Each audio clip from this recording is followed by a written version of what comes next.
Buenas tardes, días. Gracias, Alicia, por la amable presentación.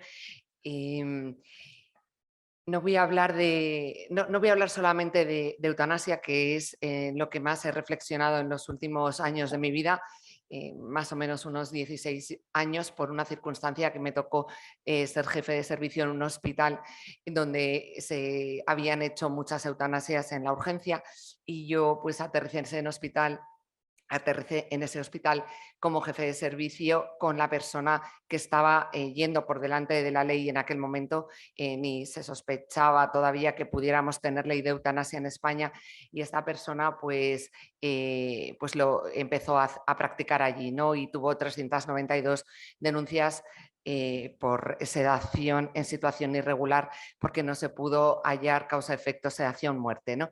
Y por esa circunstancia de la vida, que todo pasa por algo, pues yo como anestesiólogo he reflexionado y he estudiado todo lo que he podido este tema de la eutanasia, pero creo que en el programa tenéis a otra persona muy experta que os va a hablar de eso.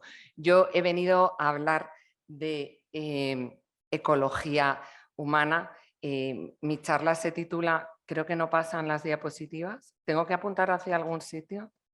Ahí, vale. Vale, ¿y para atrás no va? Sí. Vale. Bueno, pues el título que le hemos puesto a Alicia y yo es Una nueva ecología es posible, la del ser humano.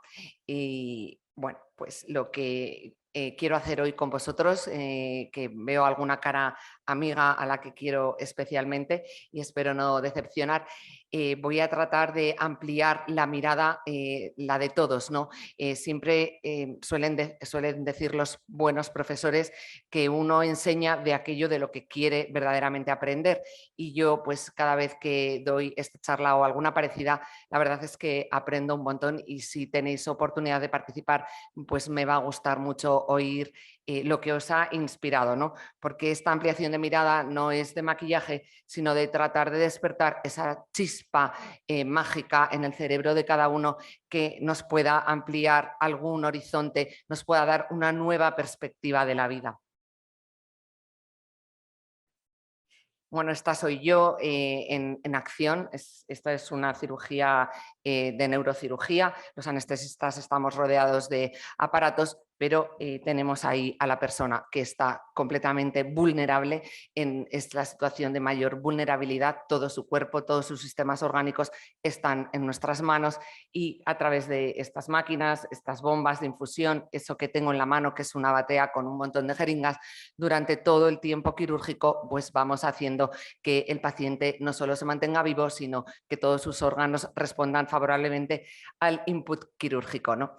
Y bueno, pues un poco por presentarme, este es mi día a día, una parte de mi día a día, luego pues estoy casada, tengo 6 hijos y esa pues es el 100% de mi día, porque aunque esté aquí siempre estoy con ellos y voy a intentar hablar de esas cosas del ser humano que pues que nos preocupan a todos, esos temas fundamentales de la vida en la que, frente a los cuales hemos de enfrentarnos algún día, ¿no? Y si es posible muchos, pues el amor, la libertad, la conciencia, la identidad personal, las relaciones humanas que hoy en día están tan trastocadas. Bueno, mi predecesor creo que es psiquiatra, ¿no? El que ha hablado antes que yo, que voy a decir yo teniendo este experto, ¿no? Pero la salud mental de los médicos ahora mismo está en grave riesgo y la de toda la población. Nunca ha habido tanta ansiedad, tantos trastornos mentales y alteraciones psicoafectivas en la gente, porque hemos vivido una pandemia y además la digitalización de la vida creo que está dejando una gran huella psicológica, ¿no? Además, estamos en un momento donde la identidad sexual es muy cuestionada. Mi charla va a tener un alto contenido sexual porque creo que hablar de la vida, y esto es un congreso pro vida, requiere hacer un planteamiento de la sexualidad del ser humano, ¿no? Que es el origen de la vida, y veréis que hablaré bastante de esto, también de autoestima, como ha hablado Carlos, te llamas, ¿no? Fernando, perdón. Pues voy a decir alguna cosa de autoestima porque creo que está ahí bastante la clave de nuestra felicidad en el mundo actual y también obviamente pues de mi tema que es la cultura del descarte, esta maligna ley de eutanasia y cómo podemos solucionarlo cambiando la cultura, la mente de la gente con la cultura y con el mensaje del cuidado. Yo estoy firmemente convencida de que la medicina del futuro es la medicina del cuidado. El sistema, en inglés ya sabéis que es el National Health Care System, ¿no? Care es cuidado y justo es de lo que adolece más nuestro sistema sanitario mundial, ¿no? No solo el inglés, todos, y el español también, ¿no? Entonces, bueno, pues creo que el modo, o sea, mis diapositivas son diferentes, pero por lo que sea, el sistema operativo las va a cambiar un poco, pero creo que se va a poder bien. Se va a poder ver bien. Estos desafíos que yo pongo aquí pues son 10 de los 50.000 que cada uno de vosotros puede pensar, ¿no? Pero los matrimonios no aguantan, se rompen muchísimo, la familia pues está bastante amenazada, el feminismo se autoproclama, la figura del varón está muy disminuida, la heterosexualidad está arrinconada, no es nada que esté de moda ni que valga la pena defender, o por lo menos no es lo que vemos en el panorama de los medios de comunicación y en la calle en general. La ideología de género de verdad que lo impregna todo. Yo creo que esto es uno de los grandes males del momento presente y de nuestra juventud y de nuestros niños. La pornografía irrumpe en edades más tempranas. Voy a hablar un poco de pornografía, de la ansiedad, como hemos comentado, está por todas partes. La virginidad es algo de Júpiter o Saturno absolutamente ridiculizado y el mundo, la sociedad está hipersexualizada por razones que ahora os daré. Y todas estas cuestiones son temas que yo llamo cactus, que son pinchosos, pero que la verdadera libertad pues se encuentra al otro lado del miedo, ¿no? En poder decir quién quiero ser yo para los demás, quién quiero ser yo para el mundo, quién quiero ser yo en el amor, ¿no? Y encontrar mi posición, mi respuesta personal. Porque como decía Pascal, la buena educación es dedicar tiempo a pensar, y por eso os felicito a todos vosotros y los que nos escuchan online por dedicar esta mañana de sábado 23 de abril a pensar un poco en las grandes cuestiones de la persona. Y aquí está mi amiga Greta Thunberg, que ha sido una Super Champions League. Ella ha conseguido que todo el planeta valore la ecología como el gran valor y simplemente con sus 14, 15 años dijo que todo lo que tenemos que hacer es despertarnos y cambiar, y tuvo el valor y tuvo el coraje y ha dado la vuelta al mundo, ha salido en la revista Time defendiendo que lo que vale es lo biológico, lo ecológico, el cambio climático, y que el ser humano debe centrarse en la ecología del clima, de la naturaleza, de lo vegano y no comer animales, porque esto tiene muchos problemas éticos. Ella lo defiende y ha tenido, pues, francamente, millones de seguidores en el mundo, ¿no? Y nosotros aquí en España pues tenemos a Burger King, que nos ha sacado este anuncio recientemente y nos ha dejado a todos, pues como de costumbre, con la mordaza puesta, ¿no? Y son muy pocas voces las que hemos escuchado, ¿no? Porque como decía Dostoyevsky, la tolerancia llegará a tal extremo que las personas inteligentes tendréis prohibido pensar para no ofender a los imbéciles. Y este anuncio, pues la verdad que el veganismo haya llegado a ofender la libertad de las conciencias, la libertad religiosa, pues tiene tela marinera lo que ha conseguido Greta Thunberg, desde mi punto de vista. Esta es una vidriera de la Catedral de León en la que en aquellos tiempos se le daba muchísima importancia también a la naturaleza, como debe ser, ¿no? Porque es nuestro mundo y tenemos que cuidarlo. Y veis toda la parte, el mayor porcentaje de la vidriera es la parte inferior, que está dedicada a los animales, a las plantas. Pero encima están dos rosetones que representan al hombre y a la mujer, al ser humano. Y encima estadios. Y esta exaltación de la naturaleza que vivimos día a día, ¿no? que se percibe, que está a flor de piel, ¿no? Restaurantes veganos en la carta. Yo no tengo nada en contra del veganismo, me encantan las verduras, pero estoy intentando poner un orden de prioridades en lo que en lo que estamos inmersos y lo que está quedando oculto, ¿no? Y el nacionalsocialismo, que recordaréis perfectísimamente, porque Hollywood nos ha dado muchísimas lecciones de historia, ¿no? A veces no del todo completas, pero es muy real. Tenían una gran obsesión con la naturaleza, con la vida sana, con la raza perfecta. Y eso les llevó al exterminio, les condujo al exterminio de millones de seres que ellos consideraban Untermenschen, que quiere decir personas inferiores. La pandemia, ojalá podamos decir la pospandemia, ¿no? Ayer volvió a subir el número de contagios. Es verdad que ahora la clínica que producen es leve y esto no se traduce en ingresos, pero hemos vivido un momento histórico único en el que el planeta se ha quedado en parada técnica, ¿no? Recordar ese confinamiento, esos meses que hemos tenido para pensar, estar en casa con nuestras familias y decir, oye, ¿qué le pasa al mundo? ¿Por qué está sucediendo esto? ¿No? Y quien más, quien menos ha hecho algún pensamiento o se ha replanteado algo en su vida, ¿no? Y a mí pues se me ha ocurrido esto de la ecología del ser humano, ¿no? De esta ecología del medio ambiente, del cambio climático al instinto de supervivencia, ¿no? Y ver en la adversidad que tenemos, porque ha supuesto muchísimas renuncias personales, la pandemia para todos nosotros, ¿no? Desde la mascarilla hasta las personas que han muerto. Yo tengo compañeros médicos que se han dejado la vida en la pandemia y todos tenéis amigos, familiares que han muerto, ¿no?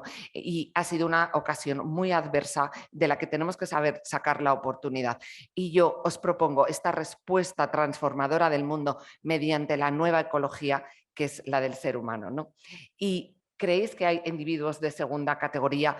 Hay una parte de mis diapositivas, me estoy dando cuenta que es el título que no se va a ver en ninguna de ellas.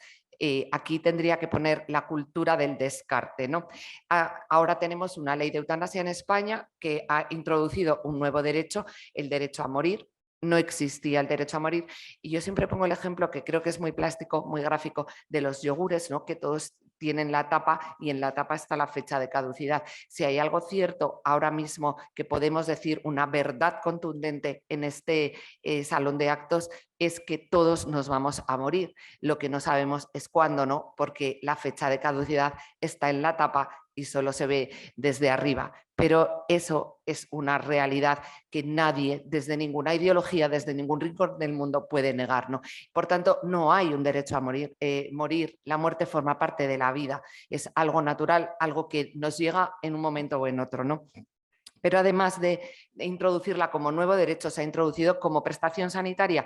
Ahora mismo tú cuando abres la intranet de tu hospital te encuentras la prestación de ayuda a morir, ¿no? Igual que el cateterismo en hemodinámica, la litotricia porque tienes cálculos en el riñón o la cirugía cardíaca o cualquier prestación. Se ha convertido en una prestación sanitaria porque en nuestra ley lo han querido hacer así.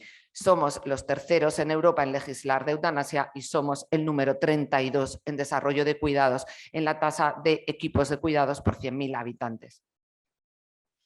El tema del suicidio, el mismo grupo parlamentario que que sacó adelante en plena pandemia esta proposición de ley que se ha convertido en ley de eutanasia y suicidio asistido, el mismo grupo parlamentario presentó una propuesta para hacer unas medidas urgentes de prevención del suicidio, porque está aumentando mucho en España, especialmente en gente joven. ¿Y qué pasa en los países donde la ley de eutanasia lleva 20 años, pues como Holanda? Pues que ya no hace falta justificar un problema de salud y los holandeses pueden solicitar una pastilla letal simplemente porque se han cansado de vivir y calculan que más de 10.000 holandeses mayores de 55 años, yo estoy llegando a esa barrera holandesa tremenda, pueden pedir esta pastilla para suicidarse, ¿no? Porque ya están cansados de vivir, ¿no? Entonces, ¿qué nos pasa, no? Que ya no nos gusta la vida.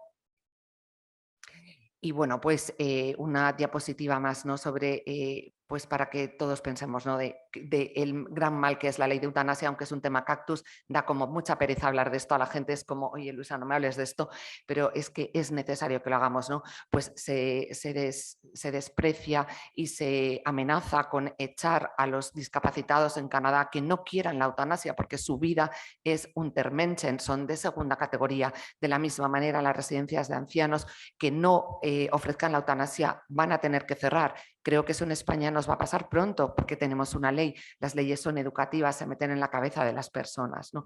Y bueno, ni que decir tengo del tema de la eutanasia en los niños, que en el Benelux ya está aceptada, en el niño maduro, que son aquellos mayores de 12 años. Yo tengo un hijo de 13 años que tiene una madurez muy cuestionable, ¿no?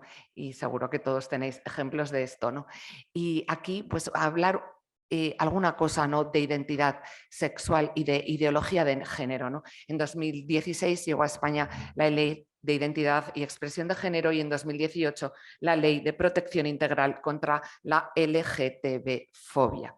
Y bueno, pues ¿qué pasa? Que han quedado prohibidas todas las terapias de aversión o conversión. Cualquier psiquiatra, psicólogo o cualquier médico que intente, o cualquier educador, pedagogo, que intente pensar que eso puede ser una patología y lo manifieste de algún modo, comete un delito, va a ser multado y va a ser absolutamente estigmatizado socialmente, porque el deseo de identidad sexual dispar con el sexo biológico no puede cuestionarse, ni se puede pensar en eso, ni siquiera se puede debatir. Y esto también aplica a menores y, como sabéis, pues si un niño muestra algún tipo de disforia de género, hay que dejarle ir hacia el género distinto al biológico, en lugar de tratar de que ese chico pueda pensar que dentro de la fisiología se acepta un gran abanico de feminidad y de masculinidad. Es decir, uno es mujer y puede ser absolutamente femenina o puede ser pues un cotrolo que decimos en Galicia, no, pues una chica pues muy deportista o muy masculina pues por gustos, por preferencias, pero no por eso deja de ser biológicamente una mujer, ¿no? Y todas las cirugías de transición de género, sabéis que no son satisfactivas en la mayoría de los casos. En Madrid tenemos una unidad de transición de género llevada por una endocrinóloga. Y fijaros qué paradójico, ¿no? Algo que no puede patologizarse se lleva a los hospitales, está en el Hospital Ramón y Cajal y lo lleva una doctora, una médico endocrinóloga, donde los pacientes acuden para una medicina satisfactiva porque no están conformes con su sexo biológico y quieren realizar hormonación, deshormonación y cirugía para mutilar su cuerpo y parecerse más a aquello que desean. Eso ya está en Madrid, ya tenemos esa unidad. Yo he tenido la oportunidad, porque la traje al colegio a esta doctora, la invité a nuestra comisión deontológica a dar una charla y después, tomando una caña con ella, me reconoció que tras 2 años de llevar esta unidad, tiene muchas dudas, ¿no? Sobre los beneficios que realmente ofrece, porque los pacientes, una vez han realizado la transición de género, no siempre tienen esa satisfacción que pretendían encontrar, ¿no? Y bueno, pues este es el panorama, ¿no? Aborto libre. Ahora la ministra de Sanidad nos ha dicho que otra vez el aborto a los hospitales públicos. Habíamos conseguido derivarlo todo a la privada y eso supone minimizarlo, aunque ya sabéis que está en torno a 100.000 el número de abortos. Vosotros tenéis los datos mucho mejor que yo, ¿no? Pues las leyes trans, la ley de eutanasia, pues esto es lo que hay, ¿no? No podemos negarlo, ¿no? Y esta hipersexualidad que os comentaba, ¿no? En esos 10 grandes retos que tenemos, omnívora, pues lo devora todo, ¿no? Y la adicción a la pornografía inunda las consultas de psiquiatría, ¿no? Parece que tenemos todo lo que se necesita para vivir, pero hemos perdido una razón por la que vivir. Y el famoso recurso a la autonomía al que los médicos le tenemos bastante manía porque se ha hipertrofiado, ¿no? La ley de autonomía del paciente, que se hizo con buena intención para salir un poco de ese paternalismo donde el médico lo decide todo y pedir el consentimiento informado a los pacientes, lo cual es un gran derecho y está muy bien, y dar al paciente la mejor prestación sanitaria disponible, pues se ha aprovechado ese concepto de la autonomía del paciente para que el paciente pueda pedir pedir cualquier cosa y el médico tenga que dársela simplemente porque el paciente autónomamente lo desea, ¿no? Y pues tener un vientre de alquiler, cambiarse de sexo hasta que esté satisfecho o que yo le mate si el paciente me lo pide, ¿no? Y en el fondo, pues yo creo que aquí hay una tremenda ingeniería social para un mundo sin Dios y sin humanidad. Sin esa humanidad que estamos buscando con esta nueva ecología que he venido a proponeros, ¿no? Porque desde mi punto de vista la identidad de la persona no se asocia a su autonomía. Hay personas muy poco autónomas con grandes discapacidades, pero que tienen una absoluta identidad de quién son y una absoluta capacidad de elegir y de ejercer con su conciencia la libertad personal, ¿no? Y sin embargo, hay otras personas con una tremenda autonomía, ¿no? Y con una gran apariencia física, ¿no? Como nos ha dicho Fernando, ¿no? Maquillaje, pestañas, cirugía estética, yo puedo todo, yo consigo todo. Sin embargo, pues su identidad, su conciencia o su ejercicio de libertad puede estar muy disminuido, ¿no? Y bueno, pues un poco esta diapositiva es un poco lo que os he contado. Me gusta cuando doy charlas a jóvenes recordarles que el abanico de la masculinidad y la feminidad es muy amplio y que si tú eres un hombre sensible, delicado, que tienes empatía con las mujeres y que te gusta bailar o pintar, pues no eres homosexual, simplemente eres un hombre diferente en cuanto a la masculinidad, en el grado de masculinidad. Pero nuestro genoma, nuestras células, todas ellas tienen sexo, todas ellas son XX o XY, todos somos o hembra o varón. Y ojo con ese famoso discurso del odio, ¿no? Y ese sectarismo que arrincona a la mayoría, porque la mayoría es heterosexual, como os voy a tratar de demostrar. Tú eres varón o mujer desde que eres embrión. Luego el feto va desarrollando las características diferenciales que se acentúan al nacer con la madurez de los genitales externos y también con la expresión de las capacidades neurocognitivas y de nuestra conducta, ¿no? En 2014, Ingal Halikar y sus colaboradores hicieron un estudio de pruebas de imagen donde pudieron demostrar que el cerebro masculino y el cerebro femenino es diferente. Y es así, vosotros seguramente con vuestras familias lo comprobaréis cada día, ¿no? Pero ¿por qué hay más dudas de identidad de género ahora, ¿no? Arriba pone que hemos llegado al siento, luego existo, en lugar del pienso, luego existo. Y entonces en Estados Unidos, ahora cuando rellenas la casilla de género, pues tienes que poner qué sexo siento hoy. Hoy me siento planta, hoy me siento pez, hoy me siento chica, ¿no? Y más frecuente dudas sobre la identidad sexual.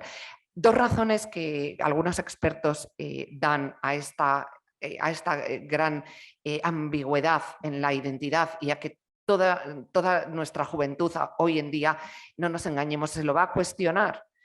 Yo pues cuando tenía 15 años pues no me pregunté a mí misma si me gustaba mi compañera de al lado o mi íntima amiga con la que a veces hasta iba de la mano por el colegio, porque bueno, pues yo soy una persona emocional y tiendo a expresar los afectos, ¿no? Esto hoy en día pues todo el colegio se pondría en alerta, esta chica tiene un problema de identidad sexual, ¿no? Pero nuestros jóvenes hoy en día pues se van a hacer estas preguntas. ¿Hay algún problema, Diego? No. Vale. Y una de las causas es que dicen los expertos es la ausencia de la figura del varón. Hoy el varón no está de moda, se ha querido, la paternidad es algo que se asocia a la autoridad, a la agresión, al machismo y entonces pues los hombres han sido reducidos a la mínima expresión y el hiperfeminismo lo envuelve todo, ¿no? Y este cambio del varón, de su rol en la sociedad hace mucho daño y yo animo a los varones, por favor, recuperar vuestra virilidad, masculinidad e imponeros porque sois igualmente necesarios, ¿no? Y luego pues está este concepto del sexo como diversión, donde ya no es un valioso componente de mi personalidad, donde yo me entrego y me expreso con mi cuerpo la persona que es Luisa González, sino que simplemente es una diversión. Y estos dos motivos pues, nos llevan a estos problemas de disforia de género, que por daros un dato, su prevalencia es del 0,5%, aunque aparentemente, ¿verdad? A nada que enciendas la televisión o salgas a ver pues, cosas tan simples como la cabalgata de Reyes, pues de repente te parece que la disforia de género la tiene todo el mundo, ¿no? Y pues hay que saber que se asocia a gran distrés psicológico y a trastornos psiquiátricos, ¿no? La homosexualidad tiene una prevalencia del 4,5%, pero parece que la tiene del 85%. Y bueno, pues es la atracción por personas del mismo sexo, ¿no? La mayoría de los homosexuales que han tenido relaciones homosexuales reconocen haber tenido también relaciones bisexuales y tener esas dudas de identidad, ¿no? Y que ese famoso gen gay del que se ha hablado, hay estudios genéticos publicados en revistas de impacto científico que han demostrado que no hay un gen de la homosexualidad, que son los condicionantes socioculturales y por tanto sí tenemos algo que hacer, ¿no? No sé si visteis la entrega de los Oscars, este fue el Oscar a la mejor actriz secundaria de la película que a mí, por cierto, me gustó bastante, West Side Story, y bueno, pues esta chica hizo una arenga de la homosexualidad porque ella es lesbiana y estaba muy orgullosa de que en la gala de los Oscars se pusiera en alza la diversidad. Esta famosa diversidad. Vamos a hablar un poco de la diversidad. Existe una variedad de modelos sexuales y formas de amar o relacionarse igualmente válidas. Es lo mismo una lesbiana con otra lesbiana, su capacidad sexual, su expresión sexual, lo que dicen con su vida sexual, lo que aportan al mundo con su vida sexual. La relación de amor es equivalente a la de una familia donde hay una pareja heterosexual que vive el sexo de una manera, pues digamos, natural, pero que hoy parece que no lo es, ¿no? Y entonces, ¿qué pasa con esta famosa diversidad, ¿no? Pues que arrincona a la mayoría, ¿no? Y nos hace pensar que no hay un modelo de familia mejor cuando es lo mayoritario, pero no se puede hablar de esto y hay una gran mordaza, ¿no? Y si lo cuestionas, eres un hater, ¿no? Y fin de la historia, ¿no? Y la única alternativa es el silencio y no tenemos los recursos ni tenemos el prestigio social para venir aquí, coger un micrófono y decir las cosas que estamos diciendo hoy, ¿no? Y bueno, pues estas palabras talismán, que no se ve la diapositiva, son palabras talismán, ¿no? Sexo cuanto antes mejor, sexo por supuesto, sexo o no me quieres, sexo emocionante mientras me apetezcas, sexo sin vida, porque soy moderna y tomo la píldora, ¿no? Esto me lo dicen a mí algunas pacientes, chicas de 14, 15, 16 años, ¿no? Soy moderna y tomo la píldora y yo le digo, perdona, eres una machista horrible y eres muy, muy retrógrada, porque estás dejando que todo el campo sea orégano y que el chico que te gusta haga contigo lo que quiera, cuando quiera, ni siquiera, sin siquiera preguntarte si eso puede llevaros a tener un embarazo, ¿no? O sea que no eres moderna. Y sexo todo vale, sexo sin pareja, pues familias monoparentales, pues yo tengo un hijo porque eso me va a realizar y considero que el hijo es un regalo, es un capricho que yo me debo permitir para realizarme, autorrealizarme como mujer. Y llegaremos al sexo con máquina porque estamos yendo hacia el transhumanismo y la inteligencia artificial y la digitalización lo va a abarcar todo, ¿no? Y tienen un poder sociopolítico fascinante, ¿no? Todas estas palabras talismán que lo invaden todo. Y a fuerza de no cuestionarlas, pues escapan a todo análisis y sus ideas pues cristalizan en creencias intocables. Pero es posible quitarles su peculiar embrujo, ¿no? Pidiendo una reflexión crítica sobre los beneficios reales que tienen sobre el ser humano. Si esto se corresponde con una verdadera ecología del ser humano, porque lo importante somos las personas y hacer lo correcto, no lo políticamente correcto. Y hemos de volver a Love Story y salir de Élite. No sé si sabéis lo que es Élite, es una serie de Netflix donde todo tipo de aberraciones sexuales, relaciones tóxicas, sometimiento de la mujer al hombre, del hombre a la mujer, tríos, parejas, en un ambiente de normalización del colegio de adolescentes que está haciendo estragos seguramente mentales entre la gente, ¿no? Y está distorsionando el verdadero valor del amor. Ahí arriba pone el reto de las ETS. Las ETS son las enfermedades de transmisión sexual. No os voy a dar aquí una charla científica, pero sí quiero daros algunas pinceladas. Estos son datos de la Organización Mundial de la Salud. Las ETS lo están petando, que dicen los jóvenes, ¿no? Y además la mayoría son asintomáticas y por tanto se contagian de una forma brutal porque los pacientes, los chicos y las chicas que los tienen, no tienen síntomas y hay más de 1 millón de contagios al día en el mundo. 374 millones de personas en el mundo tienen alguna de las 4 más frecuentes, que son estas: sífilis, gonorrea, tricomonoclamidia. 500 millones de jóvenes son portadoras de herpes en sus genitales y 300 de millones de mujeres infectadas por el VPH, el virus del papiloma humano, que se va a traducir en 570.000 casos de cáncer de cervix, de útero. Como sabéis, ahora pues ya tenemos la vacuna y todos los jóvenes se vacunan, pero sigue produciendo 300.000 defunciones al año en el mundo. Las enfermedades de transmisión sexual no son ninguna tontería. 1 millón de embarazadas en el mundo tienen sífilis, con los daños que eso hace al recién nacido, y altera las enfermedades de transmisión sexual, la salud reproductiva, produciendo dolor crónico, complicaciones en el embarazo y el riesgo de contraer infección de VIH, ¿no?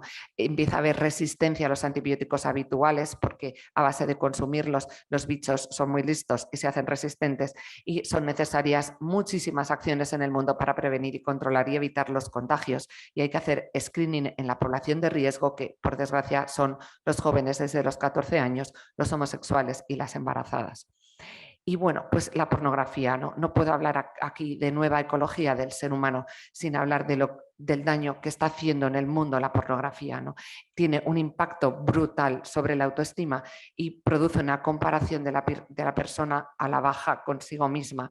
Daña la capacidad de vincularse con otras personas de una forma sexoafectiva sana, aumenta la disfunción eréctil, la capacidad de llegar al orgasmo por la vía normal, y desvirtúa la visión sexual porque se instrumentaliza el placer, genera tolerancia al estímulo y cada vez necesito hacer cosas más bárbaras para conseguir el mismo efecto, y se nubla la vista de la gente, erotizando todas las relaciones, conduce a síndromes ansioso-depresivos y a muchísimo sufrimiento. Hay un psiquiatra en Estados Unidos, Peter Kleponis, que ha escrito este libro para comprender y afrontar este enorme problema que, según las series que leamos, habla de hasta un 80% de gente joven que ve pornografía con mucha frecuencia. Científicamente se ha demostrado que produce una adicción más fuerte que la cocaína. No sé si habéis visto, y si no lo habéis visto, recomiendo que escuchéis a Billie Eilish, que es una cantante que a mí me gusta mucho. Da su testimonio en YouTube y cuenta que ella fue adicta a la pornografía y que ha necesitado una terapia muy intensa con un psiquiatra durante años para lograr salir del pozo negro en el que se encontró y que le impedía disfrutar de la vida. Y sobre el consumo de pornografía hay varios mitos que os quiero muy brevemente desmontar. Por favor, Alicia, me detienes cuando sea el tiempo, porque hay muchas cosas de las que hablar, pero yo no quiero cansaros, y hay otros ponentes y tenéis que descansar y comer, ¿no? Pero bueno, ver pornografía no es más excitante y satisfactorio, porque nunca satisface de verdad y siempre requiere mayor estímulo. No es una necesidad, es un apetito, y de hecho no conseguir tenerlo satisfecho lo hace más emocionante. El consumo no es por culpa de mi cónyuge, es responsabilidad del que lo hace. No es solo cosa de hombres, 1/3 de las mujeres son adictas a la pornografía. Son otros contenidos más de chats, más novelados, pero tienen también adicción. El adicto no es no es más que un egoísta. No, esto no es cierto. El adicto es un enfermo y esto va a afectar a toda la familia. No lo hace porque necesita más sexo, porque la pornografía no tiene nada que ver con el sexo, ni que decir con el amor, ¿no? Es simplemente una droga, ¿no? ¿Lo hace porque su cónyuge, su pareja no le resulta atractivo o sexualmente deseable? No, no lo hace por eso. El consumo de pornografía solamente es la punta del iceberg, solamente es un síntoma de un problema real más profundo que existe en esa persona que necesita un tratamiento psiquiátrico. Y si deja de consumir pornografía, ¿nuestra vida matrimonial se va a recuperar? Pues no, porque lo más probable es que eso ya sea previo al matrimonio y que si no ha sido tratado, debe ser tratado para lograr superarlo y produce heridas muy grandes, ¿no?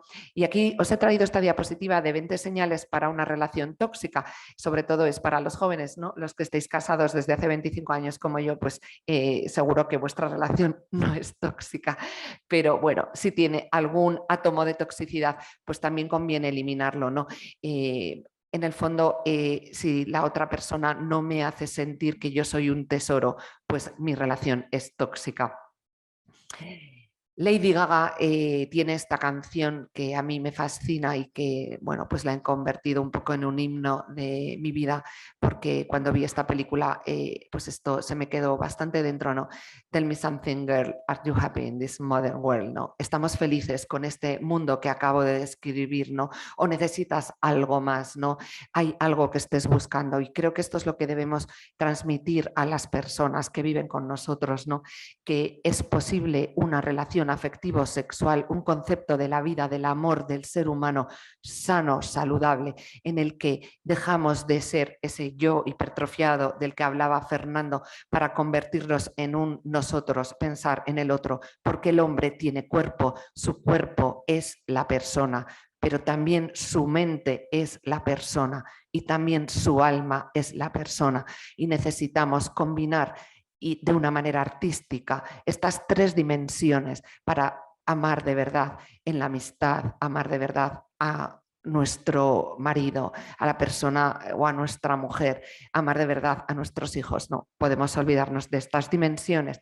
Y si tenemos heridas, que probablemente tengamos heridas, porque todos las tenemos y en el mundo de hoy es muy fácil tener heridas, pues tenemos que buscar quien pueda ayudarnos, porque la baja autoestima genera rencor en el corazón, el rencor genera odio, odio que nos hace, como decía Fernando, no estar a gusto con nosotros mismos y por eso pues surgen las disforias sobre la apreciación de mi propio cuerpo, la anorexia, la bulimia, la ansiedad, el disconfort emocional.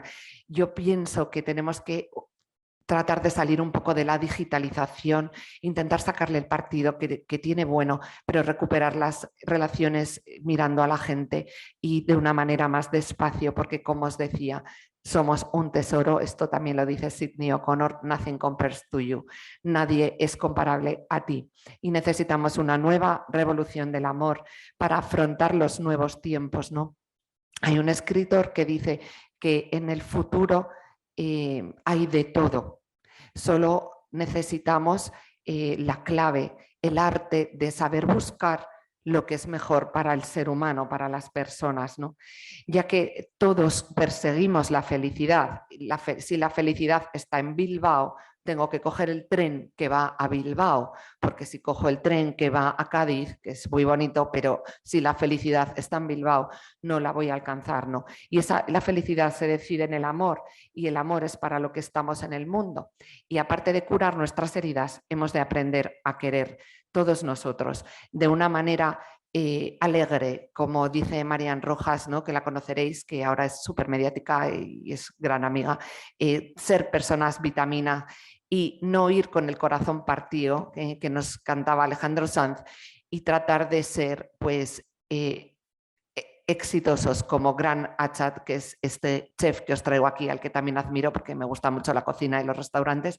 Él tiene el mejor restaurante de Estados Unidos, está en Chicago, y este chico cuando estaba en la cresta de la ola de la fama tuvo un cáncer de lengua y perdió el gusto. en su mayor momento de potencialidad de desarrollo, no sabía si alguna vez volvería a poder saborear los alimentos que cocinaba y si podría seguir siendo el gran chef que es. Y entonces él cuenta que le ayudó mucho a esto. Lo digo porque lo del amor no solamente es con la pareja, sino también con todas las personas que nos rodean, ¿no? Lo que le ayudó a salir de ese momento tan difícil, ¿no? Cuando te diagnostican una enfermedad, fue que recordó que cuando tenía 16 años sus amigos tenían coche y él no tenía coche y vivía en un pueblo de Estados Unidos, de estos que están muy lejos unos de otros, y le pedía a sus padres un coche pero no le compraban. Y entonces, hace un frío horrible, entonces le dijo a su padre, por favor, yo quiero un coche. Le dijo, bueno, vale, vamos a hacer un coche entre los dos. Y su padre le dedicó tiempo, un año de tiempo, para construir juntos un coche.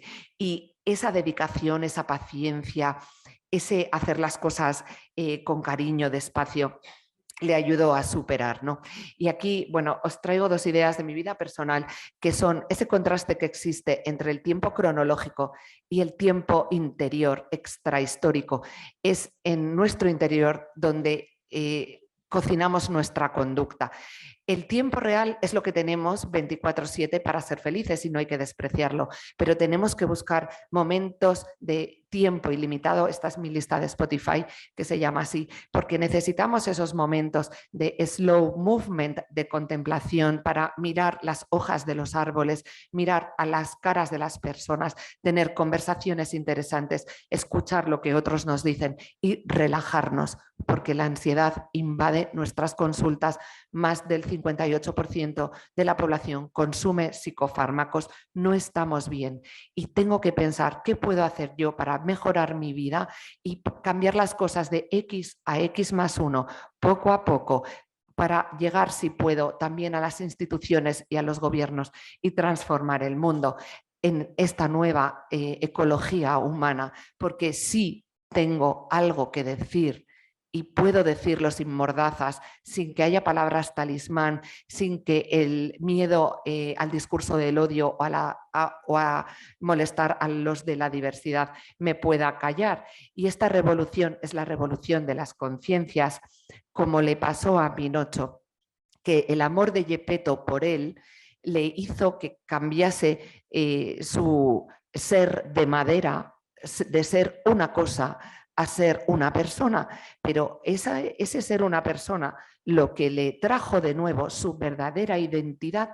no fue solo la autonomía de no tener cables, sino la conciencia. Y os acordáis, ¿no? Pepito Grillo le ha traído más de un conflicto, pero también le trajo la felicidad, la libertad de elegir lo que vale la pena, libre de esos cables. Su conciencia es lo que le hizo ser una persona real y le dio la capacidad de ser feliz. Por eso os invito a que entremos en diálogo con nuestro mundo, ¿no? Y repensemos la sociedad con lo que hay y con lo que hemos recibido, demos nuestra mejor respuesta, ¿no?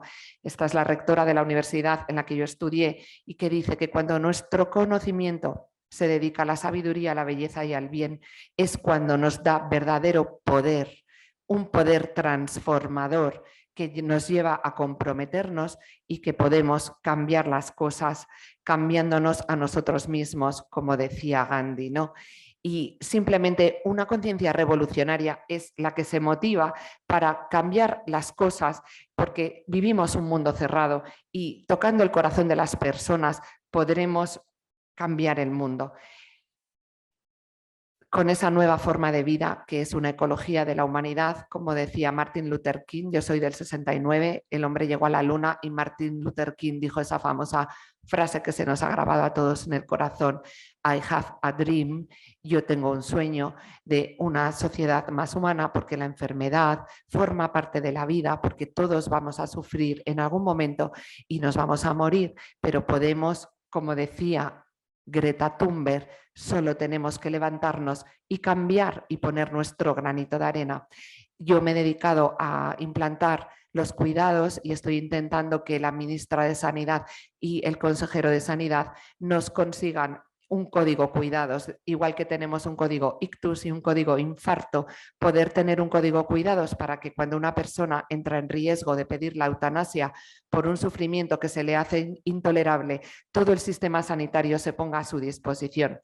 Y hemos montado en el Colegio de Médicos de Madrid la campaña Cuidados de principio a fin, a la que se puede unir cualquier persona individual y también los colectivos.